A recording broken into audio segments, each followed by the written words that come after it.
kí gbogbo etí tó ń gbọ́ mi pé a kú dédé àsìkò yìí. Ọ̀run ṣíṣí orí ìrìn ni èyí, ọ̀run ṣíṣí ti ojoojúmọ́ tí alábòójútó gbogbogbò ìjọ Ìràpadà olùṣọ́ àgùntàn Adébóyè kọ. Èní ni ọjọ́ ìṣẹ́gun ọjọ́ 10 oṣù kẹfà ọdún 2025. Àkọlé ọ̀run ṣíṣí tòní ni dàpọ̀ gẹ́gẹ́ bí ọ̀kan apá kejì.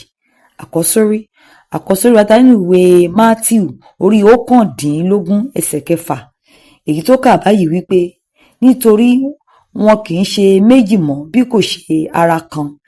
Nítorí náà ohun tí Ọlọ́run bá so ṣọ̀kan kí ènìyàn kí ó má ṣe yà wọ́n. Ẹ̀kọ́ náà ń tẹ̀síwájú lọ báyìí. Lónìí, màá tẹ̀síwájú ìjíròrò mi lórí ìdí tí ọkọ aya fi gbọ́dọ̀ dàpọ̀ mọ́ ara wọn.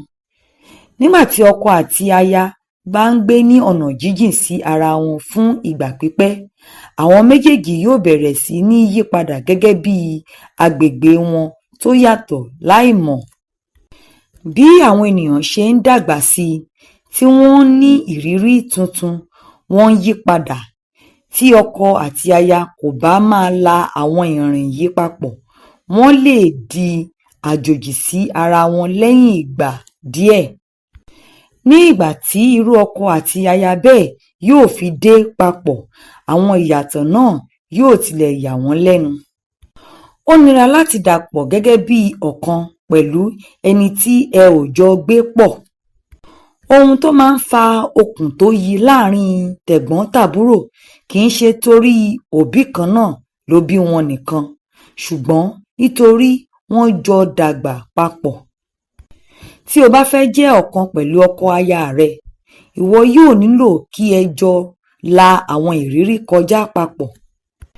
O lè sọ pé a máa ń sọ̀rọ̀ nípa bí ọjọ́ wa ṣe lọ lórí ẹ̀rọ ìbánisọ̀rọ̀ ní ìrọ̀lẹ́ lójoojúmọ́, ṣùgbọ́n ìyẹn kì í ṣe ọ̀kan náà pẹ̀lú fífi ojúkojú báni sọ̀rọ̀. Nígbà tí o bá ka Bíbélì, ìwọ yóò rí pé àwọn tọkọtaya tó bá kúrò láti ibì kan sí òmíràn jọ máa ń lọ ni.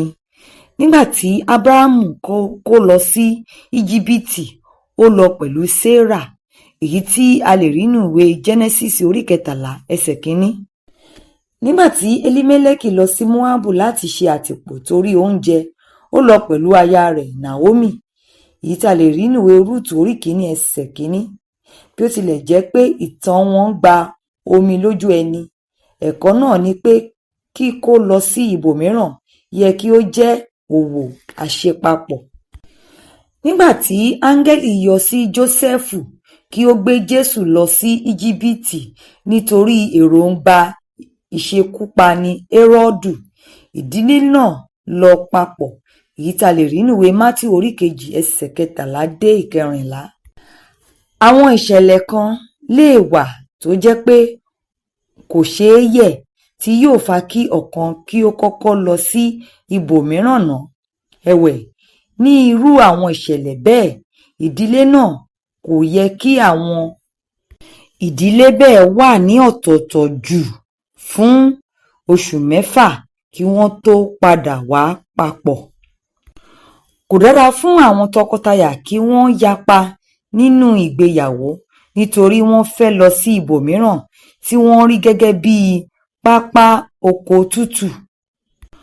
Ohunkóhun tí yóò pa ìgbéyàwó lára kò yẹ kí a fààyè gbà.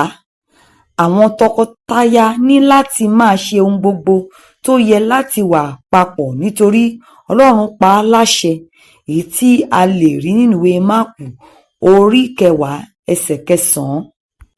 Nígbà tí wọ́n bá wà papọ̀, ó rọrùn láti gbàdúrà kí wọ́n sì fi ohùn ṣọ̀kan lórí àwọn ọ̀rọ̀ kọ̀ọ̀kan. Ẹ̀wẹ̀, nígbà tí wọ́n bá wà ní orílẹ̀-èdè ọ̀tọ̀ọ̀tọ̀ pẹ̀lú àsìkò tó yàtọ̀, yóò nira díẹ̀. Dídàpọ̀ mọ́ ọkọ aya ẹni nílò kí ènìyàn mọ̀ọ́mọ̀ ṣe nípa jíjẹ́ ọ̀kan, sísopọ̀ àti gbígbé nínú ìrírí papọ̀. Ka ìwé orin Dáfídì orí 140 ẹsẹ̀ kìíní dé ìkẹta. Bíbélì ní ọdún kan, ìwé orin Dáfídì orí 28 dé 33.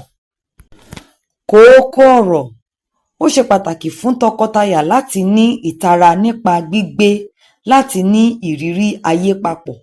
Ẹ ṣé tí ẹ tẹ́tí sí Ọ̀run Ṣíṣí Orí Ìrìn ti òní. Tí ẹ bá fẹ́ darapọ̀ mọ́ wa láti máa pé Ọ̀run Ṣíṣí Orí Ìrìn yìí, ẹ tẹ àtẹ̀jíṣẹ́ Ọ̀run Ṣíṣí Orí Ìrìn sí 080 45 45 45 1 kí ẹnìkan kó ké hallelujah.